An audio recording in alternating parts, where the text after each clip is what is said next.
வணக்கம். இன்றைக்கி chicken gravy எப்படி பண்ணுறதுன்னு பார்க்கலாம்.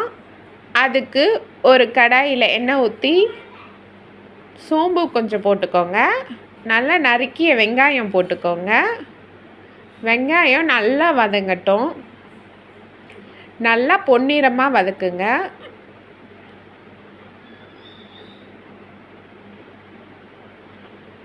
நல்லா பொன்னிறமாக வதங்கிடுச்சு. இப்போ இஞ்சி பூண்டு விழுது சேர்த்துக்கோங்க. இஞ்சி பூண்டு விழுது நல்லா வாசனை போகிற அளவுக்கு வதக்கிக்கோங்க. 2 பச்சை மிளகாய் போட்டுக்கோங்க.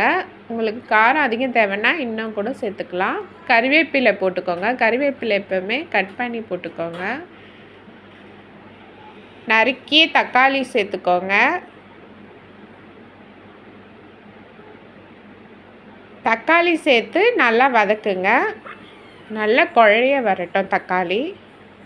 இப்போ மஞ்சள் தூள் கொஞ்சம் சேர்த்துக்கோங்க. உப்புத்தூள் கொஞ்சம் சேர்த்துக்கோங்க. மிளகாய் தூள் கொஞ்சம் சேர்த்துக்கோங்க. குழம்பு மிளகாய் தூள் சேர்த்துக்கோங்க. சேர்த்து நல்லா வதக்குங்க.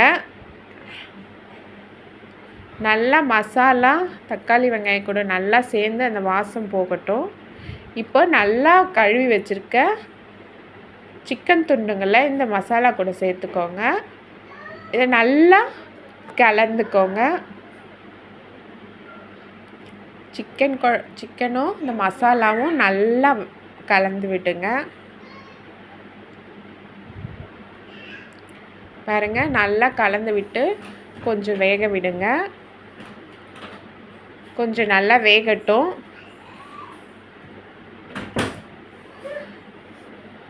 நல்லா வேகட்டும். இப்போ தேவையான அளவு தண்ணி ஊற்றிக்கோங்க. உங்களுக்கு கிரேவி வேணும்னா கொஞ்சமாக ஊற்றிக்கோங்க. குழம்பா வேணும்னா கொஞ்சம் தேவையான அளவு உங்களுக்கு எவ்வளோ குழம்பா வேணுமோ அந்த அளவுக்கு ஊற்றிக்கோங்க.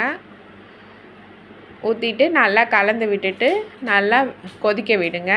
இங்கே பாருங்கள், நல்லா கொதிச்சிடுச்சு.